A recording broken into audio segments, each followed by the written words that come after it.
Hi, my name is Linry, and this is what I purchased in June. Now, I know a lot of people use these videos as a way to vicariously shop through someone, so I like to put at the beginning of these videos, if you are on a no buy or a low buy, you've got this.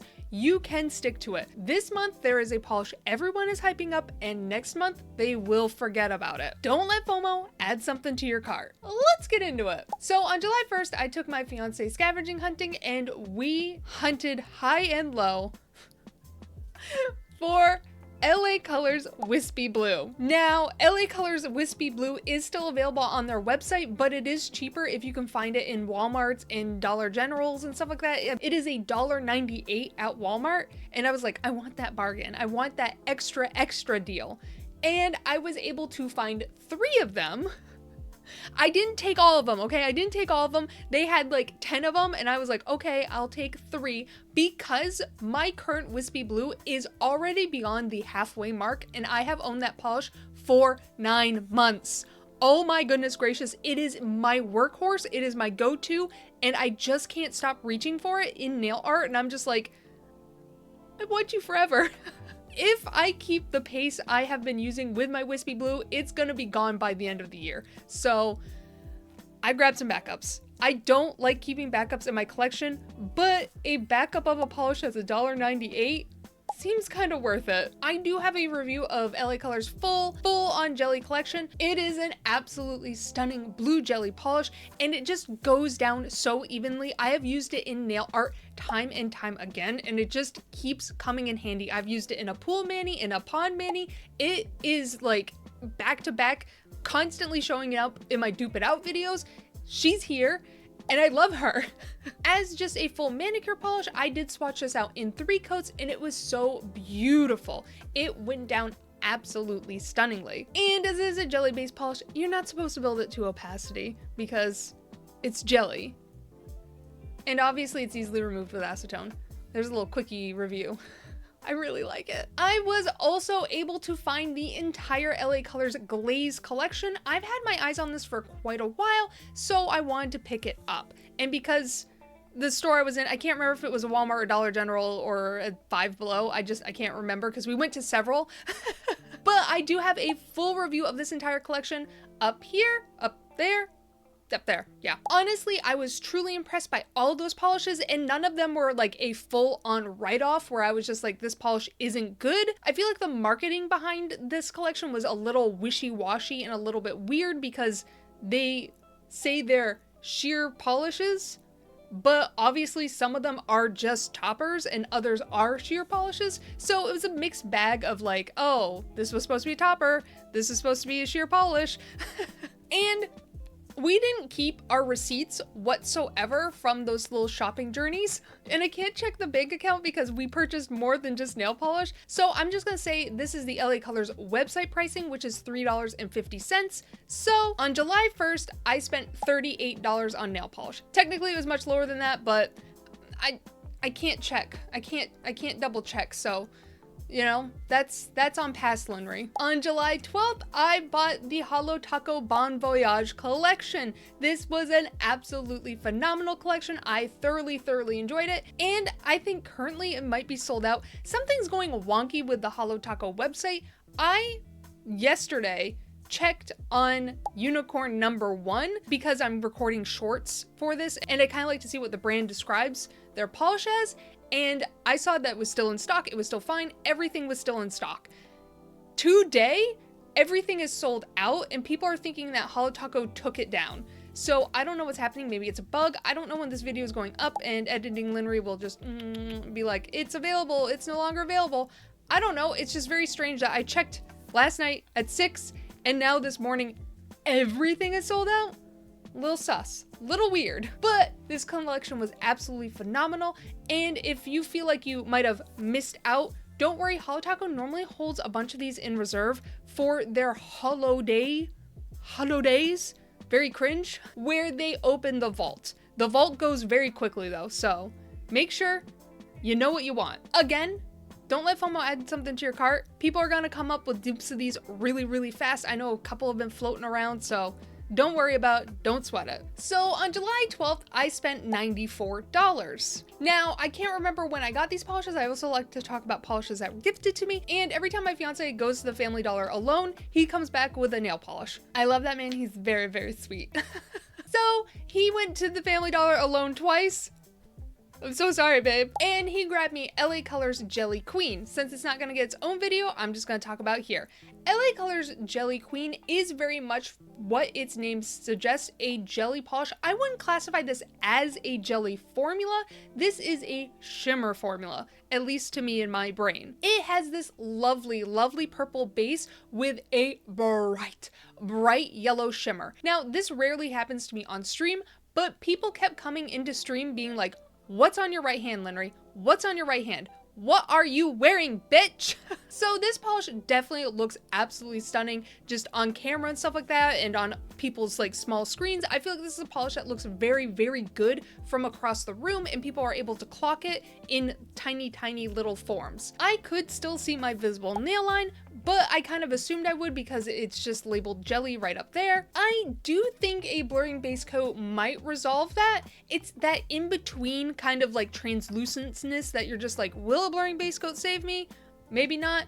I don't know. I have a strong feeling that a blurring base coat would make this polish fully opaque. I swatched out LA Colors Jelly Queen in 3 coats.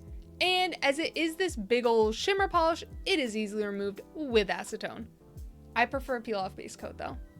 And he also grabbed me LA Colors Glow in the Dark. I've yet to swatch this one out, so voiceover Linry will talk about this because I don't have any experience with this, and I'll probably swatch it out tomorrow.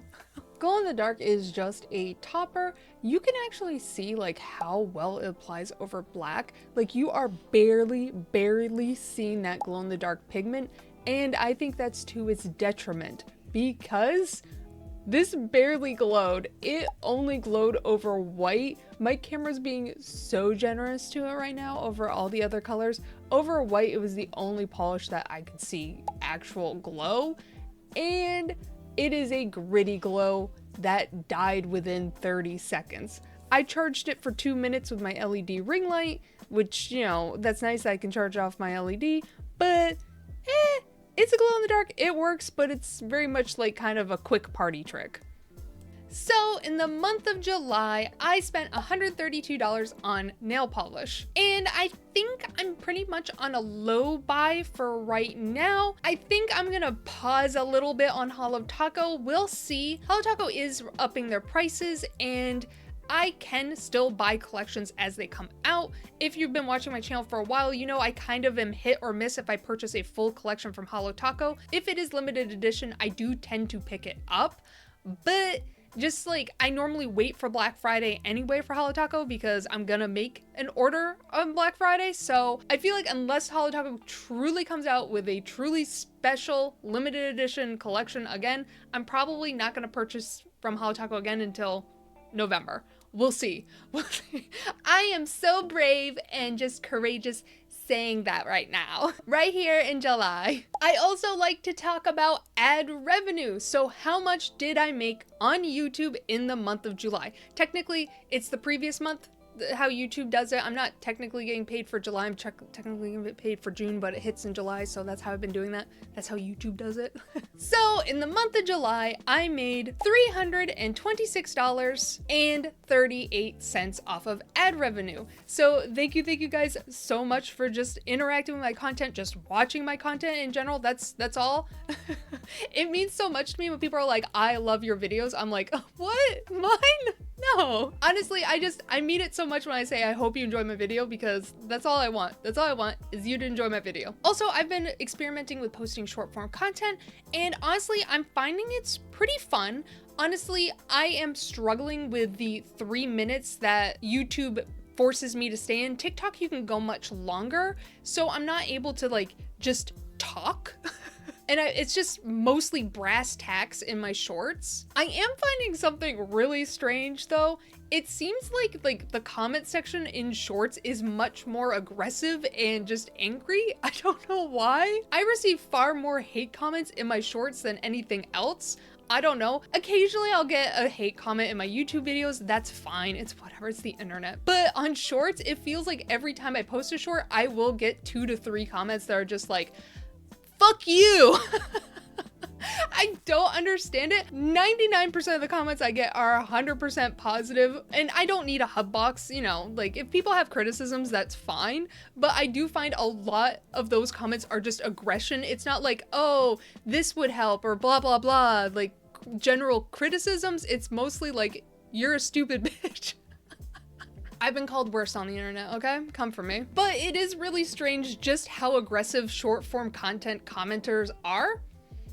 I don't know. Now, I will say I have seen a significant uptick in my subscriber count since posting shorts. I feel like shorts are really, really, really good for subscribers. I'm so like new to this. I don't know if that's gonna pay off in the long run. Like, I don't see that kind of switching onto my long form videos, but I'm having fun. So what's the worst that's happening? I'm having fun making short form content.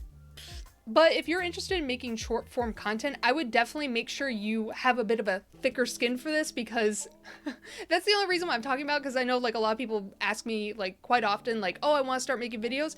YouTube seems generally relatively positive, at least my experience, but short form content has been quite aggressive. So just make sure you have a wall up and you're ready to receive hate. It's not that bad, but it is happening quite often that I'm just like, huh. Okay, but yeah, that was everything I purchased in July. What did you purchase in July?